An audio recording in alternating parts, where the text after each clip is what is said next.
Hello दोस्तों, आज हम लोग बैंक निफ्टी और उन इंपॉर्टेंट इंडेक्स का एनालिसिस करेंगे जो करंट सिचुएशन में हम लोगों को एक रीजनेबल रेट पर मिल रहे हैं। तो सबसे पहले स्टार्ट करते हैं बैंक निफ्टी से। तो अभी जो आप देख रहे हैं बैंक निफ्टी का मंथली चार्ट है। तो आप मंथली टाइम फ्रेम में देखेंगे तो हो क्या रहा है कि जब से बैंक निफ्टी ने 2020 का अपना ये वाला कंसोलिडेशन या राउंडिंग फॉर्मेशन जो बनाया था, इसका ब्रेकआउट दिया था। तो ब्रेकआउट के बाद इसने यहाँ पर रीटेस्ट किया था। रीटेस्ट करने के बाद ये ऊपर गया और सेम उसी लेवल का रीटेस्ट करने वापस आया था। तो इस तरीके से फिर एक इसने राउंडिंग कर्व पैटर्न फॉर्म किया। उसके बाद इसने फिर उसका ब्रेकआउट दिया, रीटेस्ट करने आया। तो ये सेम पैटर्न इसमें कंटिन्यू हो रहा था। तो करंट सिनेरियो में हो क्या रहा है कि जो बैंक निफ्टी हायर हाइज बना रहा था, तो जैसे ये इसका क्या है, एक हायर लो है। उसके बाद ये वाला एरिया आप हायर लो बोल सकते हैं। ये इसका एक हायर लो है, ये इसका एक हायर लो है। तो ये कंटिन्यू हायर लो का पैटर्न बना रहा था। उसके बाद ये एक हायर लो पैटर्न यहाँ पर भी बना रहा था। प्लस ये जो भी इसके पास रेजिस्टेंस थे, तो इसके बाद रेजिस्टेंस लेवल कौन से थे, तो इसके बाद रेजिस्टेंस लेवल था ये लेवल, इसका रेजिस्टेंस लेवल था। उसके बाद ये लेवल इसके पास एज अ रेजिस्टेंस वर्क कर रहा था, और ये लेवल इसके लिए एज अ रेजिस्टेंस वर्क कर रहा था। तो इन सब लेवल्स का बैंक निफ्टी ने क्या किया था, ब्रेकआउट किया था। और ब्रेकआउट के बाद यहाँ पर और आप देख सकते हैं कि यहाँ पर प्रॉपर इसने क्या करा था, रीटेस्ट किया था, और रीटेस्ट के बाद ये ऊपर गया था। तो अब लास्ट टाइम इसने क्या किया कि बैंक निफ्टी ने, जो कि इसका लास्ट टाइम का ये वाला जो रेजिस्टेंस जोन था, इसने इस जोन को ब्रेक कर दिया था। और ब्रेक करने के बाद ये उससे पहले वाले अपने रेजिस्टेंस जोन, जो कि इसका करीब करीब इस लेवल का रेजिस्टेंस जोन है, इस लेवल तक आया था, और यहाँ से वापस ये बाउंस बैक कर रहा है। तो अब इस तरीके से इसने अपना जो लास्ट रेजिस्टेंस था उसके नीचे जाके क्लोजिंग करी थी, और ये वापस रिवर्स हो रहा है। तो इस तरीके से अब हम लोग, अब ये प्रॉपर लोअर हाइस पैटर्न का स्टार्ट नहीं हुआ है, लेकिन इसमें क्या है, आप इस लेवल पर देख सकते हैं कि इसने जो इसका ये वाला लेवल था, ये इसके लिए एज अ सपोर्ट वर्क कर रहा था। आप देख सकते हैं कि यहाँ पर इसने कंटिन्यू 3-4 महीने कंसोलिडेट किया था इस जोन पे। उसके बाद इसने ब्रेकडाउन दिया है। तो अब क्या करेगा, इसका जो यही सेम लेवल है जो इसके लिए पहले सपोर्ट का काम कर रहा था, अब ये इसके लिए एज अ रेजिस्टेंस वर्क करेगा। तो आप लोग देख सकते हैं कि ये ऐसा होगा कि हो सकता है, होगा कहना गलत होगा, हो सकता है कि ये करीब करीब 57,000 250 से लेके 57,500-600 के लेवल के आसपास आगे रेजिस्टेंस फेस करे। और उसके बाद क्या हो सकता है कि ये इस लेवल से दोबारा नीचे गिर जाए। तो हम लोगों को इसी चीज को देखना है कि इसमें हो क्या रहा है। तो पहले इसका ये चार्ट क्लीन करते हैं, फिर इसके वीकली एनालिसिस पे जाते हैं।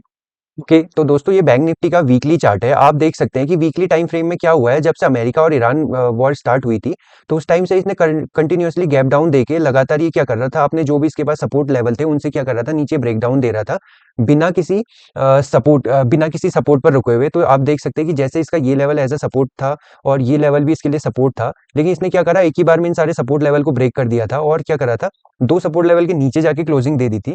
तो अब आप देख सकते हैं कि ये वाला सपोर्ट लेवल इसके लिए क्या कर रहा था, एज अ रेजिस्टेंस वर्क कर रहा था, ये वाला सपोर्ट लेवल। लेकिन क्या था, इस वीक इसने क्या करा, इस सपोर्ट लेवल इस रेजिस्टेंस लेवल के ऊपर क्लोजिंग दे दी है। अब हम लोग दो यहाँ पर से दो पॉसिबिलिटीज के लिए बैंक निफ्टी को ट्रैक कर सकते हैं। पहला ये कि अब ये क्या करे, इस लेवल पर नीचे आए, रीटेस्ट करे और फिर ऊपर जाए।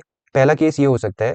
दूसरा केस ये होगा कि ये क्या करे, यहाँ से सीधा ऊपर जाके ब्रेकआउट देने की कोशिश करे, और यहाँ से रिवर्स हो जाए। तो ये इसके दो केस हैं। अगर इसमें हम लोग नेगेटिव केसेस की बात करें, तो हो सकता है कि बैंक निफ्टी ने जैसे यहाँ पर एक बहुत बड़ी सी कैंडल बनाई है, तो उसी सेम साइज की इनगल्फिंग कैंडल बना दे और ये नीचे गिर जाए, और यहाँ से ये प्रॉपर इसी लेवल का रेजिस्टेंस लेके फिर नीचे गिर जाए। तो ये इसका एक नेगेटिव केस भी है, नेगेटिव चीज भी है, जिसके लिए हमको तैयार रहना चाहिए।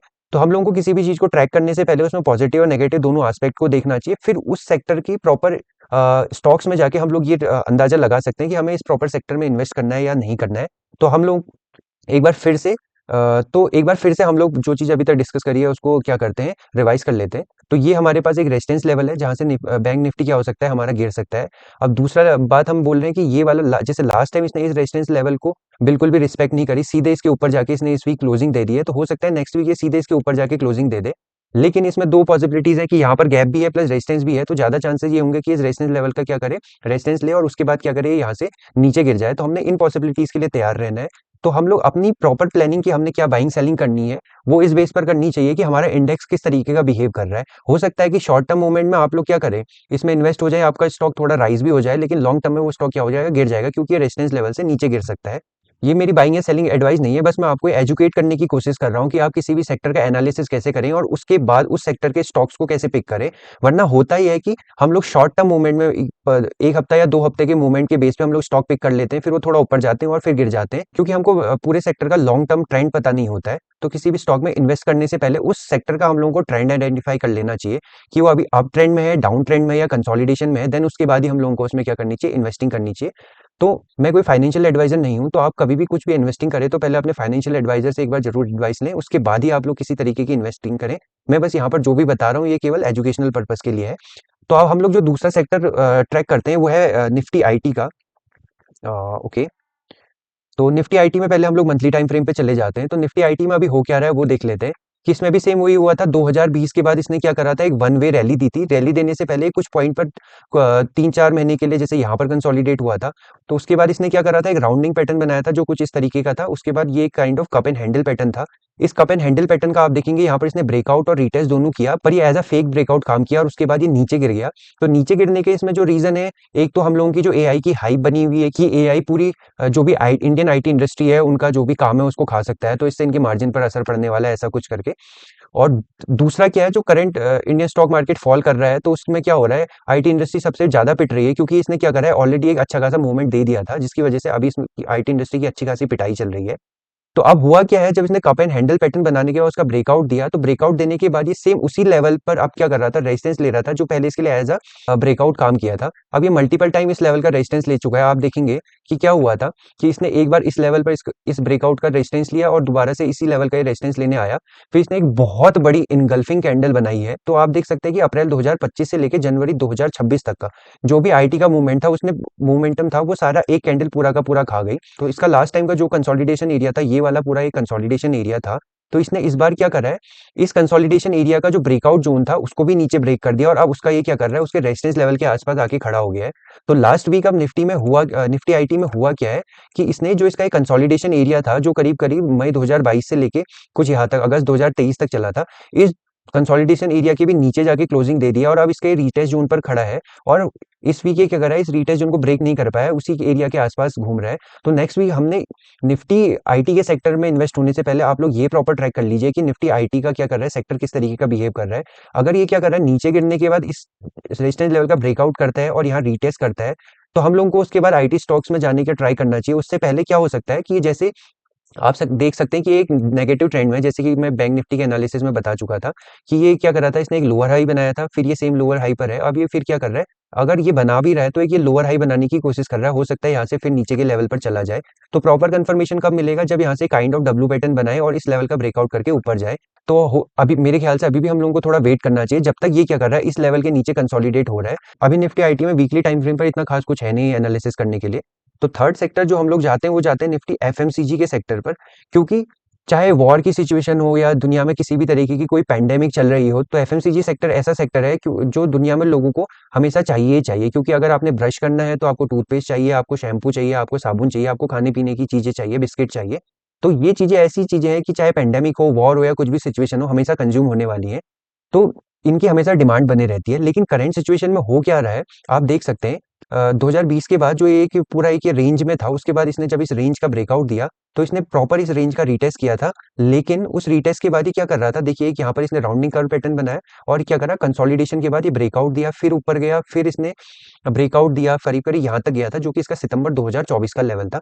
तो आप देख सकते हैं कि इसने एक वन वे बहुत बड़ी रैली है ऑलरेडी दे चुका था, तो इसमें करेक्शन आना तो पक्का था। अब उसके बाद हुआ क्या है, अब ये क्या कर रहा है, सितंबर 2024 के बाद इसने क्या करा है, डाउन ट्रेंड स्टार्ट किया है। तो आप देख सकते हैं डाउन ट्रेंड में ये काइंड ऑफ आप यहाँ पर देख सकते हैं, ये एक head and shoulder pattern form कर रहा है और इसने क्या कर रहा है, इस हेड एंड शोल्डर पैटर्न का जो है ब्रेक डाउन दे दिया है। तो इस हेड एंड शोल्डर पैटर्न के लिए एक एज अ सपोर्ट एरिया था, अब इसने इस सपोर्ट एरिया का ब्रेक डाउन दे दिया है। तो अब ये क्या करेगा, यही मेन एरिया इसके लिए एज अ रेजिस्टेंस वर्क करेगा और ये यहाँ से क्या हो सकता है, रेजिस्टेंस लेके दोबारा से नीचे आए। तो अब दोबारा से नीचे आने पर हमारे पास फिर से दो पॉसिबिलिटीज होती हैं।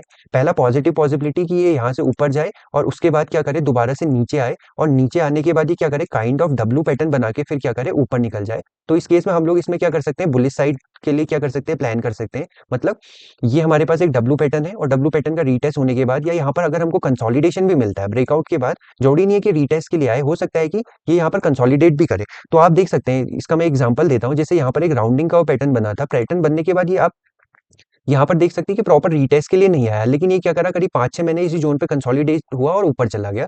तो कभी कभी क्या होता है कि चीजें क्या होती है, रीटेस्ट के लिए नहीं आती हैं, बल्कि ब्रेकआउट के बाद वो उसी प्रॉपर पर्टिकुलर जोन पर कंसोलिडेट होती हैं और वापस ब्रेकआउट दे देती हैं। तो आपको इन दोनों चीज़ों के लिए क्या होना चाहिए, अपना माइंडसेट प्रिपेयर रखना चाहिए कि या तो रीटेस्ट हो या फिर क्या हो, वहाँ पर कंसोलिडेशन हो रहा हो। अब हम लोग क्या करें, अगर नेगेटिविटी की बात करें तो अभी आप देख सकते हैं कि ये kind of lower high pattern बना चुका है। ये इसका हाई था, ये इसका एक काइंड ऑफ लोअर हाई था। अब अगर ये तीसरी बार लोअर हाई बनाता है तो ये रेजिस्टेंस लेवल इसके लिए फिर से एक नया लोअर हाई का काम कर सकता है।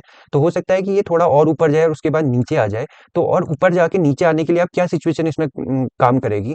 तो अभी आप देख सकते हैं कि जैसे अमेरिका और ईरान वॉर में आप देख सकते हैं कि थोड़े टाइम के लिए सीज फायर हुआ है। तो सीज फायर का इम्पैक्ट ये है कि ये ऊपर जा रहा है। लेकिन क्या करें, जिस तरीके की सिचुएशन बन रही है हमारे इंडेक्स में, मैं वर्ल्ड सिचुएशन की बात नहीं कर रहा हूँ, तो ये क्या है, थोड़े टाइम के लिए इनको ऊपर पंप किया जा रहा है। तो हो सकता है कि यहाँ से एक फिर से नेगेटिव ट्रेंड स्टार्ट हो। तो उसका रीजन ये हो सकता है कि अमेरिका ईरान वॉर फिर से और मास लेवल पर स्टार्ट हो जाए। तो उस केस में हम लोगों को ये जो हमारा हेड एंड शोल्डर पैटर्न है, ये वाला लेवल जो कि 30% था, तो उसके 30% डाउन के लिए हमको रेडी रहना पड़ेगा। तो ये बहुत बड़ा लेवल है और आपको हो सकता है कि ये लगे कि इतना बड़े लेवल या इतने नीचे स्टॉक नहीं गिर सकता है। लेकिन अगर वॉर बहुत मास लेवल पर स्प्रेड हो गई तो इसको इतना नीचे के लेवल पर गिरने में कोई प्रॉब्लम नहीं होने वाली है। तो ये क्या है, कुछ इंपॉर्टेंट सेक्टर है जिन पर हमको नजर रखनी है और प्रॉपर अपना एनालिसिस के बेस पर एंट्री करनी है। ये नहीं कि कोई स्टॉक एक हफ्ता कोई सेक्टर एक हफ्ता भाग रहा है या कोई सेक्टर 2 हफ्ता भाग रहा है तो हम लोग उसमें डायरेक्ट एंट्री कर रहे हैं। हो सकता है कि आपकी एंट्री थोड़ा लेट बने, लेकिन आप क्या करें, प्रॉपर सूझबूझ के साथ एंट्री करें। तो आप लोग क्या करेंगे, किसी भी सेक्टर में फंसेंगे नहीं। अदरवाइज क्या होगा, आप लोग लोअर हाई या फिर हम लोग को कह सकते हैं कि डाउन ट्रेंड के किसी सेक्टर में फंस जाए और बहुत टाइम तक आपका पैसा स्टक हो जाए। तो ये कुछ इंपॉर्टेंट सेक्टर थे जिनका हमने एनालिसिस किया। तो इस वीडियो को यहीं पर एंड करते हैं। आई होप आप लोगों को मेरा एनालिसिस पसंद आया होगा। तो अगर आप लोगों को एनालिसिस पसंद आया तो वीडियो को लाइक करके अपना सपोर्ट जरूर दिखाइएगा।